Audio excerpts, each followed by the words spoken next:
Hey guys, welcome to Crash Coder. இந்த வீடியோல இஸ்க்கும் ஈக்குவல்ஸ்க்கும் உள்ள டிஃப்ரென்ஸா பார்க்க போறோம். நான் இங்க சில ஸ்டேட்மெண்ட் கொடுத்துருக்கேன். அதை பார்த்தீங்கனாலே தெரியும். So Boolean plus list, string, float, integer இது எல்லாத்தையுமே கொடுத்துருக்கேன். ஸோ இது ஈக்குவல் டு இதுவா அப்படின்னு சொல்லிட்டு செக் பண்ணுறோம். இப்போ நான் ஸ்டேட்மெண்ட்டை பிரிண்ட் பண்ணுறேன். நீங்கள் எக்ஸ்பெக்ட் பண்ண ரிசல்ட்ஸ் வருதா அப்படின்னு செக் பண்ணிக்கோங்க. So true, false, false, true, true. Print statement of true equal to 1 அப்படின்னு நம்ம கொடுக்குறோம். ஸோ நமக்கு தெரியும் ட்ரூனா 1, ஃபால்ஸ்னா 0. அந்த கண்டிஷன் சாட்டிஸ்ஃபை ஆயிடுச்சு, அதனால ட்ரூ இருக்கு. So empty list not equal to 1 நமக்கு தெரியும். ஸோ அதே மாதிரி எம்டி ஸ்ட்ரிங்கும் not equal to 1. 10 equal to 10.0வும் சேம்ல இருக்கு. ஒரு லிஸ்ட் கொடுத்துருக்கோம் 1 2 3, அதுவும் சேமா இருக்கு. ஸோ இப்போ இதை நான் வந்து இஸ் வச்சு நான் ரீப்ளேஸ் பண்ணுறேன். இப்போ பார்த்துருக்க ஆன்சர் உங்களுக்கு வெரி ரெகுலர் இல்லைன்னா நார்மல், நீங்கள் எக்ஸ்பெக்ட் பண்ண ஆன்சராக இருக்கலாம். இப்போது இதை இஸ் வச்சு மாற்றினா நீங்கள் எக்ஸ்பெக்ட் பண்ணுற ஆன்சர் வருதா அப்படின்னு செக் பண்ணலாம். இப்போ நான் ரீப்ளேஸ் பண்ணுறேன், ஈக்குவல்ஸ் எடுத்துகிட்டு இஸ்ஸாக மாற்றுறேன்.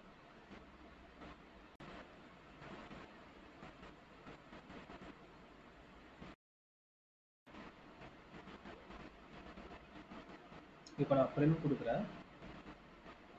நீங்கள் எக்ஸ்பெக்ட் பண்ண ரிசல்ட் இருக்கான்னு செக் பண்ணுங்க. எல்லாமே ஃபால்ஸு. ஸோ இதுலேருந்தே தெரிஞ்சிருக்கும் இஸ்ஸுக்கும் ஈக்குவல்ஸுக்கும் நிறைய டிஃப்ரென்ஸ் இருக்குது அப்படின்னு சொல்லிட்டு. ஸோ ஈக்குவல் டு அப்படின்னும் போது இப்போ ஃபார் எக்ஸாம்பிள் 10.0 அப்படின்றது ஒரே வேல்யூன்றது நமக்கு தெரியும். ஸோ ஈக்குவல் போது அதுவும் நமக்கு ட்ரூன்றது வேல்யூ கொடுத்துருது. ஆனால் இஸ்ன்னும் போது எக்ஸாக்டாக சேம் வேல்யூ இருந்தால் மட்டும்தான் நமக்கு ட்ரூ கிடைக்கும். அப்படி இல்லைன்னா எல்லாமே ஃபால்ஸாக தான் இருக்கும். இன்னொன்று நீங்கள் கவனிச்சிருப்பீங்க, நம்ம கன்சோலில் ரெட் கலரில் இருக்கு. ரெட் கலரில் யூஸ்வலாக எரர் மெசேஜ் தான் நமக்கு வரும். ஆனால் இங்கே வார்னிங் மெசேஜ் வந்திருக்கு. ஸோ இந்த வார்னிங் என்ன சொல்லுது அப்படின்னு பார்த்தாக்க, நம்ம யூஸ் பண்ணுற ஸ்டேட்மெண்ட்டு இஸ்ஸு, நீங்கள் ஆக்சுவலாக ஈக்குவல்ஸ் தான் யூஸ் பண்ணுறீங்களா அப்படின்ற மாதிரி நம்மகிட்ட வெரிஃபை பண்ணிக்குது. ஓகே, அடுத்தது இப்போ இந்த ஸ்டேட்மெண்ட்லாம் ஃபால்ஸ்னு வந்துருச்சு. இதெல்லாம் ட்ரூ பண்ணணும்னா நம்ம என்ன பண்ணலாம் அப்படின்னு நம்ம பார்க்கலாம். நம்ம பூலியன் படி 1ன்றது ட்ரூ தான், ஆனால் இஸ் ஸ்டேட்மெண்ட் படி 1ன்றது ஃபால்ஸ். ஸோ அதை நான் ட்ரூ ஆக்கணும்னா நான் ட்ரூனே கொடுக்கணும். ட்ரூ இஸ் ட்ரூ அப்படின்னும் போது அது ட்ரூன்னு வந்துருச்சு. அடுத்து இந்த 10 ட்ரூ ஆகும். 10 இஸ் 10.0 அப்படின்றது ஃபால்ஸில் கொடுத்துட்டாங்க. ஸோ அந்த 0.0ன்றதை ரிமூவ் பண்ணாக்க அந்த ஸ்டேட்மெண்ட்டும் ட்ரூ ஆகிடும்.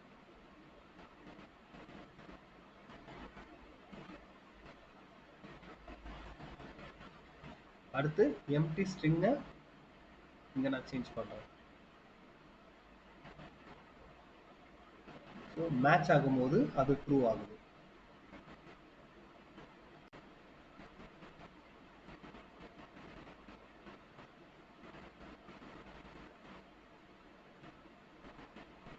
இப்போ பார்த்தீங்கன்னாக்க இங்கே ஒரு லிஸ்ட் நான் கிரியேட் பண்ணி வச்சிருக்கேன் 1 2 3 அப்படின்னு சொல்லி. சேம் 1 2 3 தான் அங்கே இருக்கு. ஆனால் அது ஏன் ட்ரூ ஆகலை, ஏன் ஃபால்ஸில் இருக்கு அப்படின்னு சொல்றதா இன்னைக்கும் உங்களுடைய ஹோம்ஒர்க். நீங்கள் அதை செக் பண்ணி கமெண்ட் பாக்ஸில் சொல்லுங்கள். நெக்ஸ்ட் ஃபார் லூப்பை பற்றி பார்க்கலாம். ஃபார் லூப் எதுக்கு யூஸ் ஆகுதுன்னா ஒரு சீக்வன்ஸ் கிரியேட் பண்ணுறதுக்காக தான். ஃபார் எக்ஸாம்பிள் இப்போ நான் ஃபார் ஐட்டம் இன் ஒரு லிஸ்ட்டு கிரியேட் பண்ணுறேன் 1 2 3 4 5ன்னு சொல்லி. ஸோ செமிகோலன் வச்சு பிரிண்ட் ஸ்டேட்மெண்ட் கொடுக்குறேன். இப்போ நான் அங்கே ஐட்டம்னு கொடுத்துருக்கேன்ல, அது எந்த வேல்யூ வேணாலும் கொடுக்கலாம். For example X, for X in item அப்படின்னு கொடுக்கலாம். பிரிண்ட் அது சேம் இதுவே எக்ஸ் அப்படின்னு கொடுக்கணும். நம்ம கொடுத்துருக்க லிஸ்ட் வந்து 1 by 1 பிரிண்ட் ஆயிருக்கு. இந்த ஒரு ரீசனுக்காக தான் நம்ம ஃபார் லூப் யூஸ் பண்றோம். அடுத்து இன்னொரு ஃபார் லூப் இதில் இன்க்ளூட் பண்ணி பார்க்கலாம். எப்படி நான் லிஸ்ட்டை வச்சு கிரியேட் பண்ணணும், இப்போ செட்டை வச்சு கிரியேட் பண்ணுறேன். ஒர்க் ஆகுதான்னு செக் பண்ணலாம். எஸ், செட்டை வச்சு பண்ணாலும் ஒர்க் ஆகுது. நெக்ஸ்ட்டு டப்பிள்ஸ் வச்சு யூஸ் பண்ணி பார்ப்போம்.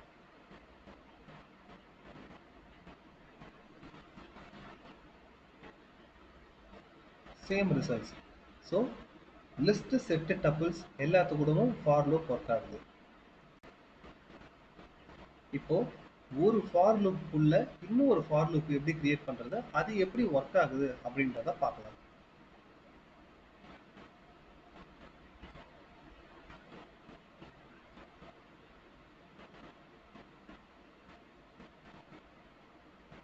நான் ஃபர்ஸ்ட் லூப் மட்டும் அப்படியே வச்சுக்கிறேன்.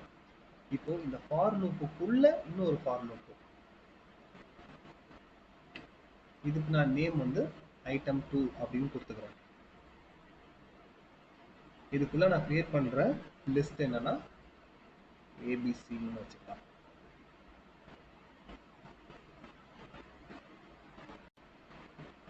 ஓகே, கிரியேட் பண்ணிட்டேன். இப்போ இதை பிரிண்ட் பண்றேன். என்ன பிரிண்ட் பண்றேன் அப்படின்னாக்க ஐட்டம் 1 கமா ஐட்டம் 2. யூஸ்வலா நம்ம ஒரு ஃபார் லூப் யூஸ் பண்ணும்போது வெறும் அந்த ஐட்டம்ன்றதே தான் பிரிண்ட் பண்ணுவோம். இங்க ரெண்டு யூஸ் பண்றதுனால ஐட்டம் கமா ஐட்டம் 2 அப்படின்னு நம்ம யூஸ் பண்றோம். இதை பிரிண்ட் பண்ணும்போது என்ன ரிசல்ட்ஸ் வருதுன்னு பாருங்க. ஸோ ஃபர்ஸ்ட் லிஸ்ட்ல இருக்க ஃபர்ஸ்ட் இண்டெக்ஸ் வந்து செகண்ட் லிஸ்ட்ல இருக்க எல்லாத்தோடையும் மேட்ச் ஆகுது. 1 ஏபிசி, அடுத்து 2 ஏபிசி, அடுத்து 3 ஏபிசி, இப்படிதான் எக்ஸிக்யூட் ஆகுது. சப்போஸ் உங்களுக்கு ரிவர்ஸ் ஆர்டர்ல வேணும் அப்படின்னாக்க ஐட்டம் 2 அங்க போட்டு ஐட்டம் 1 இப்படி போட்டு ரன் கொடுக்கணும். இப்ப பார்த்தா இங்க இருக்க ஃபர்ஸ்ட் வேல்யூ எடுத்துக்குது, லிஸ்ட் ஐட்டம் 2ல இருக்கிற வேல்யூ எடுத்து ஐட்டம் 1ஓட மேட்ச் பண்ணுது. ஸோ ஏபிசி எடுத்துக்குது, அதுக்கு A1 B1 C1, அடுத்து A2 B2 C2 அப்படியே ஒர்க் ஆகுது.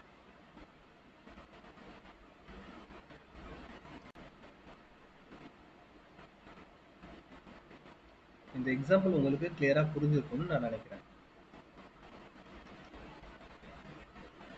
இப்போ இன்னும் ஒரு சாம்பிள் கேஸ் பார்க்கலாம். பிரிண்ட்னு நான் கொடுத்து 1 கமா ஏன்னு கொடுக்குறேன். ஸோ இங்க மேல இருக்கிற ஒரு இண்டெக்ஸும் கீழே இருக்கிற ஒரு இண்டெக்ஸையும் நான் பிரிண்ட் பண்றேன். அப்படி பிரிண்ட் பண்ணும்போது நம்பர் ஆஃப் வேல்யூஸ் மட்டும் தான் கால்குலேட் ஆகுது. 1 for A, 1 for B, 1 for C அப்படின்னு ஆகாம 1 for A, 1 for A, 1 for A. So similarly அதே ரிப்பீட் ஆகுது. இருக்கிற இண்டெக்ஸ் எல்லாமே 1ம் ஏவுமாமே மாறிடுது. நெக்ஸ்ட் நம்ம பார்க்க போறது இட்டரபிள் அண்ட் இட்டரேட். இட்டரபிள் எதெல்லாம் சொல்றோம்னா லிஸ்ட், டிக்ஷனரி, செட், டப்பிள் இதெல்லாம் சொல்றோம். இட்டரேட்ன்றது 1 by 1 check of each item தான் இட்டரேட் அப்படின்னு நம்ம சொல்றோம். ஃபார் எக்ஸாம்பிள், ஒரு டிக்ஷனரி நம்ம கிரியேட் பண்றோம். டிக்ஷனரி கிரியேட் பண்றது எப்படின்னு உங்களுக்கு நல்லாவே தெரியும். ஸோ கீஸ் அண்ட் வேல்யூஸ் வச்சு கிரியேட் பண்றோம். இப்போ நான் கீக்கும் வேல்யூக்கும் வச்சு ஒரு டிக்ஷனரி கிரியேட் பண்றேன். நேம் கொடுத்துட்டேன். ஸோ அடுத்து ஏஜ் 25. நெக்ஸ்ட் ஒர்க், ஒர்க் கொடுப்போம். ஒர்க் வந்து பண்ணிட்டு இருக்கேன் ட்ரூ.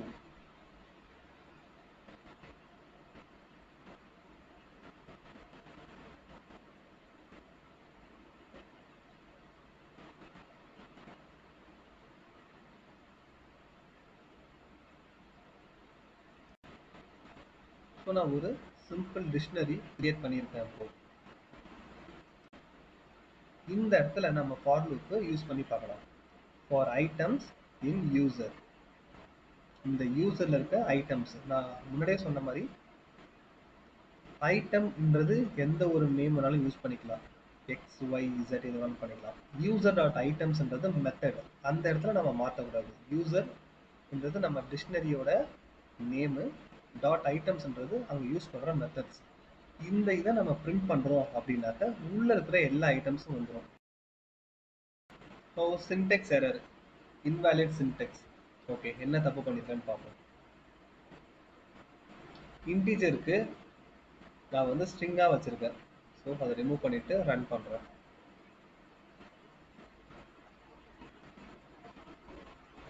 வேற என்ன எரர் இருக்கு? கமா மிஸ் பண்ணியிருக்கேன். ஸோ டிக்ஷனரியில் ஒவ்வொரு கீ வேல்யூஸ்க்கு அப்புறமும் நம்ம கமா யூஸ் பண்ணணும். ஸோ அப்போ தான் அதை டிஃப்ரென்ஷியேட் பண்ணி காட்டும். கமா யூஸ் பண்ணி பிரிண்ட் பண்ணும்போது நமக்கு கீஸ் அண்ட் வேல்யூஸ் ரெண்டுமே வந்துருச்சு.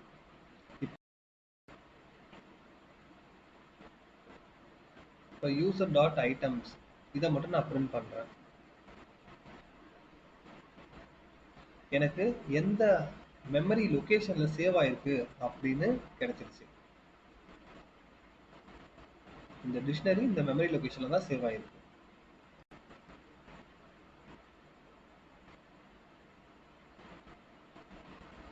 நெக்ஸ்ட் இன்னொரு ஃபார் லூப் யூஸ் பண்றேன். இது எதுக்கு யூஸ் பண்றேன் அப்படின்னாக்க, உள்ள இருக்க வேல்யூஸ் மட்டும் பிரிண்ட் பண்றதுக்கு. நான் முன்னாடி பிரிண்ட் பண்ணது கீஸ் அண்ட் வேல்யூஸ் ரெண்டுமே சேர்த்து பிரிண்ட் பண்ணியிருக்கேன். இப்போ எனக்கு வேல்யூஸ் மட்டும் கிடைச்சா போதும். User dot values. நெக்ஸ்ட் கீஸை நான் பிரிண்ட் பண்ணிக்கிறேன்.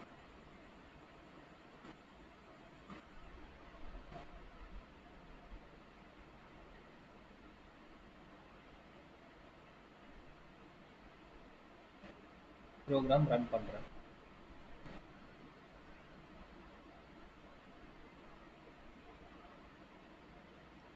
எனக்கு ஃபர்ஸ்ட் ரெண்டு பிரிண்ட் ஆயிடுச்சு, லாஸ்ட் பிரிண்ட் ஆகல. என்ன எரர்னு பார்த்தாக்கா ஆட்ரிபியூட் எரர். ஓகே, ஸோ நான் என்ன தப்பு பண்ணியிருக்கேன்னா, மூணாவது ஃபார் லூப்ல யூசர் டாட் கீன்னு யூஸ் பண்ணியிருக்கேன். ஆக்சுவலாக கீஸ் வேல்யூஸ் கீஸ்ன்னு தான் யூஸ் பண்ணணும். அதுதான் நான் பண்ண தப்பு.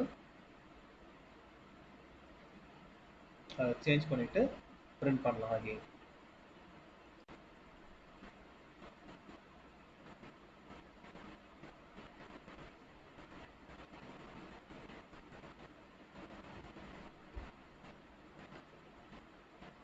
இப்போ பார்த்தீங்கன்னா எனக்கு டோட்டல் இதுவும் வந்துருச்சு, ப்ளஸ் யூசர் வேல்யூஸும் வந்துருச்சு. நம்ம யூசர்னு வச்சிருக்க டிக்ஷனரியோட கீஸும் தனித்தனியாக வந்துருச்சு. அடுத்து ரேஞ்ச் பார்க்கலாம். ரேஞ்ச் நம்ம ஏற்கனவே பார்த்தது தான், ஒன்றும் புதுசு இல்லை. ஆனால் நம்ம ரேஞ்ச் பிரிண்ட் பண்ணும்போது லிஸ்ட்டாக பிரிண்ட் பண்ணியிருப்போம். இப்போ அதே ரேஞ்சை ஃபார் லூப் யூஸ் பண்ணி எப்படி ஒன் பை ஒன்னாக பிரிண்ட் பண்ணுறதுன்னு தான் பார்க்க போகிறோம். பிரிண்ட் ஆஃப் ரேஞ்ச் என்னும்போது 0 to 100ன்ற வேல்யூ செலக்ட் ஆயிடுச்சு. நெக்ஸ்ட் 10, 100 அப்படின்னு கொடுத்தா ரேஞ்ச் 10லேருந்து 100 உள்ள வேல்யூ செலக்ட் ஆயிருக்கு.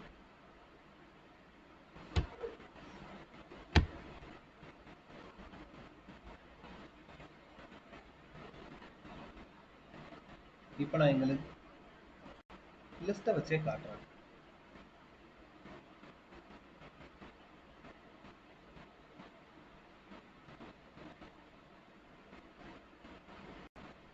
பார்த்தீங்கன்னா 10லேருந்து அடுத்த 100 வேல்யூஸ் பிரிண்ட் ஆயிருக்கு.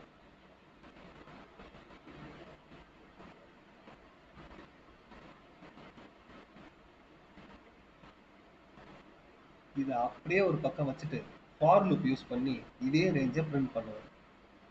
ஃபார் நம்பர் இன் ரேஞ்ச் அப்படின்னு கொடுக்குறேன்.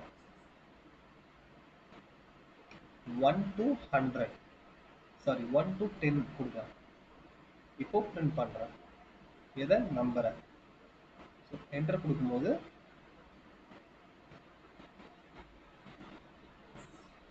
எனக்கு 1லேருந்து நெக்ஸ்ட் 10 நம்பர்ஸ் வரையும் எனக்கு பிரிண்ட் ஆயிருக்கு.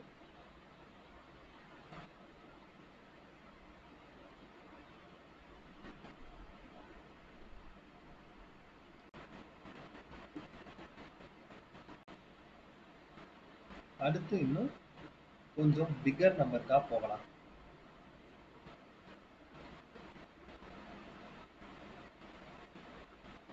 ஸோ 0லேருந்து எனக்கு 100 வரையும் வேணும். இது நம்ம யூஸ்வலாக பிரிண்ட் பண்ணுறதா. 0,100னா 0லேருந்து 99 வரையும் பிரிண்ட் பண்ண போகுது. அதுக்கு பக்கத்தில் இன்னொரு கம்மா கொடுக்குறேன். அது எதுக்கு அப்படின்னு பார்த்தாக்கா அதை ஹாப்னு சொல்லுவாங்க. ஒவ்வொரு 5 டிஜிட் மட்டும்தான் அந்த இடத்துல பிரிண்ட் ஆகும். ஸோ இங்கே பார்த்தீங்கன்னா ஒரு 5 டேபிள்ஸே பிரிண்ட் ஆயிருக்கு. இப்போ சப்போஸ் எனக்கு 9 டேபிள்ஸ் வேணும் அப்படின்னாக்க ஈஸியாக 9 டேபிள்ஸ் பிரிண்ட் பண்ணிக்கலாம். For every 9th number up to range 0 to 100 அங்கே பிரிண்ட் ஆகும். அதுக்கு தான் அந்த தேர்ட் கமா. நெக்ஸ்ட் எனுமரேட்ன்றதை பற்றி பார்க்க போகிறோம். எனுமரேட்னா என்னன்னா, ஒரு இண்டெக்ஸ் வேல்யூல கவுண்டர் எங்க இருந்து ஸ்டார்ட் ஆகுது அப்படின்றதான் எனுமரேட்டர். ஸோ அதோட டிஃபால்ட் வேல்யூ எப்பயுமே 0ல தான் ஸ்டார்ட் ஆகும். ஒரு எக்ஸாம்பிள் வச்சு சொன்னால் உங்களுக்கு இன்னுமே ஈஸியாக புரியும். num1 அப்படின்னு ஒரு வேரியபிள் கிரியேட் பண்ணுறேன். அங்கே eat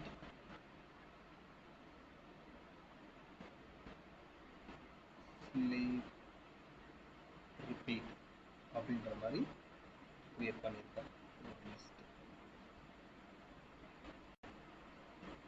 நெக்ஸ்ட் நான் எனுமரேட், இப்போ நான் இந்த num2ன்ற வேல்யூவை வச்சு நான் பண்றேன். num2 enumerate of num1.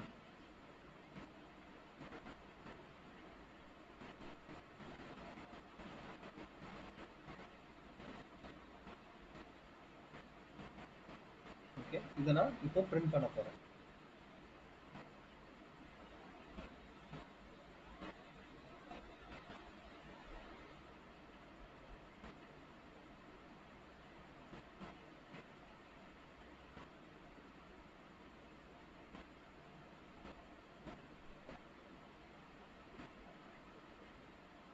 நான் பிரிண்ட் கொடுப்பேன். அகெயின் நான் வந்து மெமரி லொகேஷன் தான் பிரிண்ட் பண்ணியிருக்கேன். இதை நம்ம லிஸ்ட்டாக பிரிண்ட் பண்ணலாம். ஸோ இதுக்கு முன்னாடி நம்ம லிஸ்ட்டை ஆட் பண்ணிட்டு பிரிண்ட் பண்ணால் கரெக்டாக வரும்.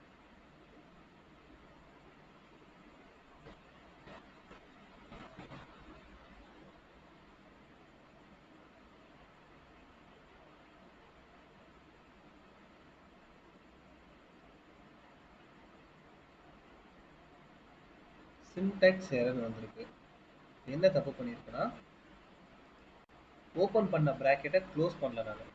நம்பர் ஆஃப் ப்ராக்கெட்ஸ் ஓப்பன் ஆகிருக்கிறது, நம்பர் ஆஃப் ப்ராக்கெட்ஸ் க்ளோஸ் பண்ணணும்.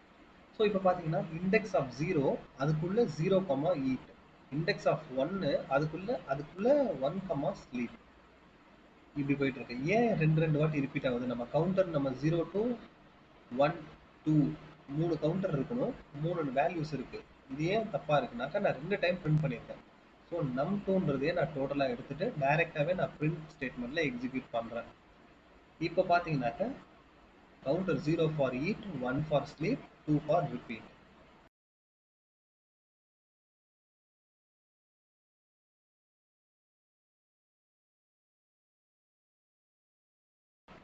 நெக்ஸ்ட் நம்ம பார்க்க போகிறது ரொம்பவே இன்ட்ரெஸ்டிங்கான while loop.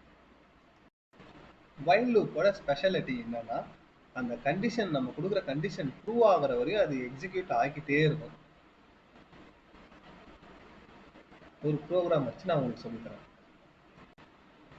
i equal to 0 அப்படின்னு கொடுத்துட்டு வைல் லூப் யூஸ் பண்ணுறேன்.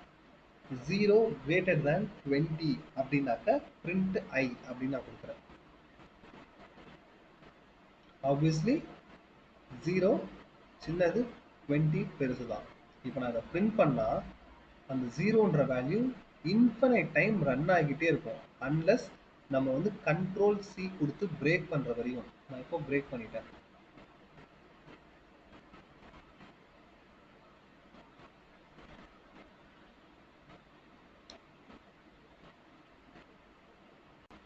இப்போ ப்ரோக்ராம்ல ஒரு சேஞ்ச் பண்ணலாம்.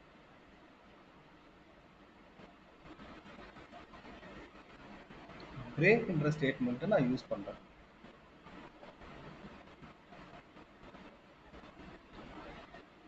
இப்போ நான் எக்ஸிக்யூட் பண்ணும்போது ஒரே ஒரு டைம் தான் 0 வந்துச்சு. ஏன்னா ஒரு டைம் எக்ஸிக்யூட் ஆனதுக்கு அப்புறமே பிரேக் என்ற ஆப்ரேஷன் உள்ள வந்துடும். பிரேக்ன்றது அந்த ப்ரோக்ராமை அப்படியே ஸ்டாப் பண்ணிடும்.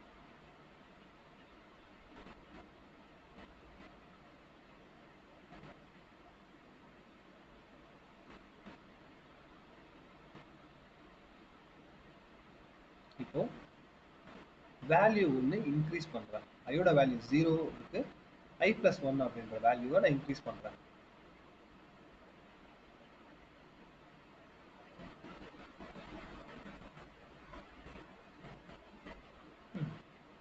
ஏன் எதுவும் பிரிண்ட் ஆகல? 0 பிரிண்ட் ஆயிருக்கு, அதுக்கு கீழே i ஈக்குவல் டு i+1 கொடுத்துருக்கேன். அதுக்கப்புறம் அதை நான் எதுவுமே பிரிண்ட் பண்ணல, அதனால தான் எந்த வேல்யூமே பிரிண்ட் ஆகாம எம்டியா வந்து நிற்குது.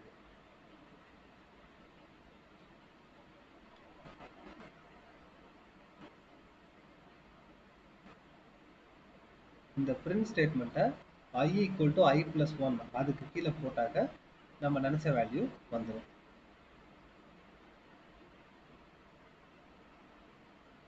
So i equal to i+1 அப்படின்னு கொடுத்துட்டு எல்ஸ் வந்து பிரிண்ட் கம்ப்ளீட்டட் அப்படின்ற மாதிரி கொடுக்குறோம்.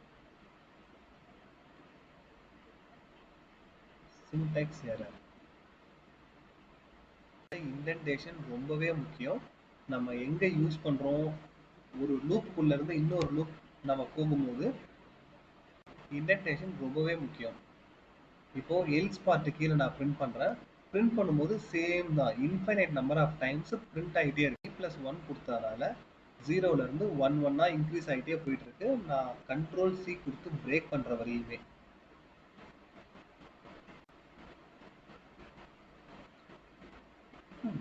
இப்போ ப்ரோக்ராம்ல ஒரு சேஞ்சஸ், இதை இன்னும் ஈஸியா அண்டர்ஸ்டாண்ட் பண்ணிக்கிறதுக்காக ரீரைட் பண்ணலாம்.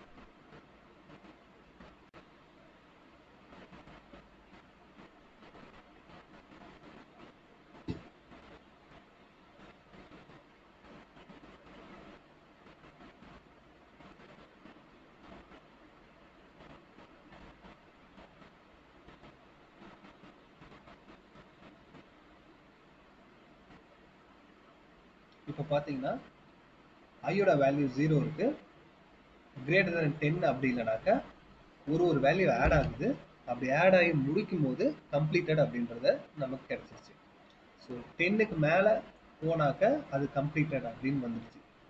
சாரி, 10க்கு மேலே இல்லை, லெஸ் தேன் 10. அன்டில் 9 வரையும் வந்துட்டு கம்ப்ளீட்டட் நமக்கு ஸ்டேட்மெண்ட் எக்ஸிக்யூட் ஆயிடுச்சு. இன்னும் ஒரு சிம்பிளான வைல் ப்ரோக்ராம் பார்க்கலாம்.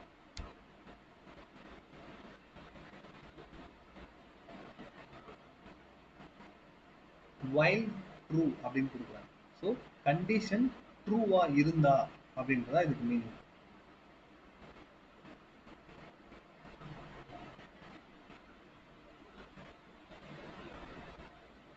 என்டர் ஒரு இன்புட் நான் வாங்குறேன் யூசர்ட்ட இருந்து, your name.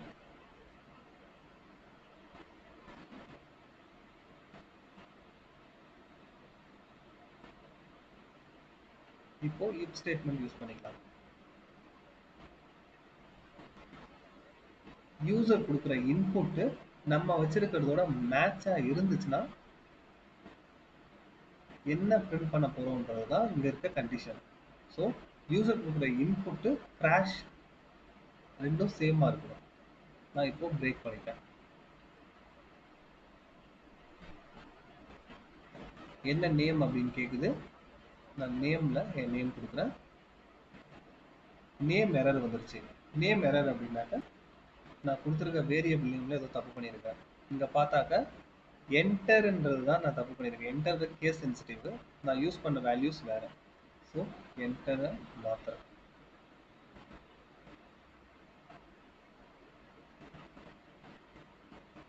இப்போ அகைன் நேம் கேக்குது. நான் ஏ அப்படின்னு கொடுக்குறேன். எந்த நேம் கொடுத்தாலும் அகைன் எக்ஸிக்யூட் ஆகிட்டே இருக்கும். நான் ஏற்கனவே சொன்ன மாதிரி வைல் லூப்ன்றது கண்டிஷன் ட்ரூ ஆகுற வரையும் எக்ஸிக்யூட் ஆகும். நம்ம 4 டைம்ஸ் தப்பா கொடுத்தோம், ஃபைனல் டைம் கிராஷ்ன்றது கொடுத்தது இந்த இஃப் ஸ்டேட்மெண்ட்டோட மேட்ச் ஆனதுனால ப்ரோக்ராம் ஸ்டாப் ஆயிடுச்சு. அடுத்து பிரேக் ஸ்டேட்மெண்ட்னா என்ன அப்படின்றது ஆல்ரெடி 2 டைம் பார்த்தாச்சு. இருந்தாலும் உங்களுக்கு கிளியரா நான் எக்ஸ்பிளைன் பண்றேன். ஒரு ஃபார் லூப் கிரியேட் பண்ணிட்டேன், லெட்டர் பைத்தான் அப்படின்னு.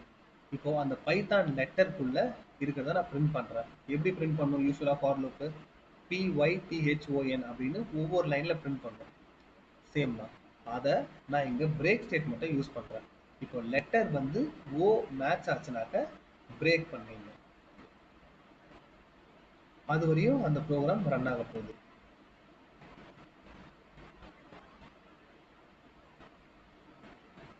ஓகே, ரன் பண்ணி பார்க்கலாம். PYTH வரை தான் ரன் ஆயிருக்கு. அதுக்கு மேல ஓ அது சாட்டிஸ்ஃபை ஆன உடனே ஓவையும் எண்ணையும் விட்டுடுச்சு. ஸோ இதுதான் பிரேக். உங்களுக்கு ரொம்பவே கிளியரா புரிஞ்சுருக்கும்னு நினைக்கிறேன். இன்னொரு ஸ்டேட்மெண்ட் கண்டினியூ. இது ஒரு முக்கியமான ஸ்டேட்மெண்ட் தான். சேம் எக்ஸாம்பிள்ஸை எடுத்துக்கலாம். நம்ம இங்க பிரேக்ன்ற ஸ்டேட்மெண்ட்டுக்கு பதிலா கண்டினியூன்ற ஸ்டேட்மெண்ட் யூஸ் பண்ணா என்ன நடக்க போகுதுன்னு பார்ப்போம்.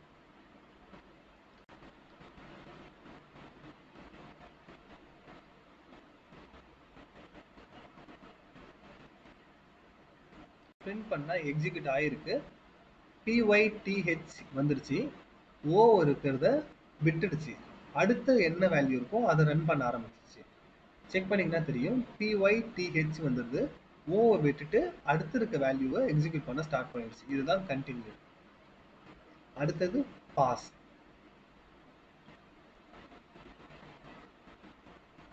பாஸோட வேல்யூ ஜஸ்ட் நம்ம கொடுக்குற ஸ்டேட்மெண்ட் ரைட்டோ ராங்கோ அதை பாஸ் பண்ணிட்டு அடுத்த வேல்யூக்கு போயிட்டே இருக்கும். அதுதான் அதோட வேல்யூ. இங்க நான் பாஸ் பண்ணும்போது ஃபுல் வேல்யூவே பிரிண்ட் ஆயிடும்.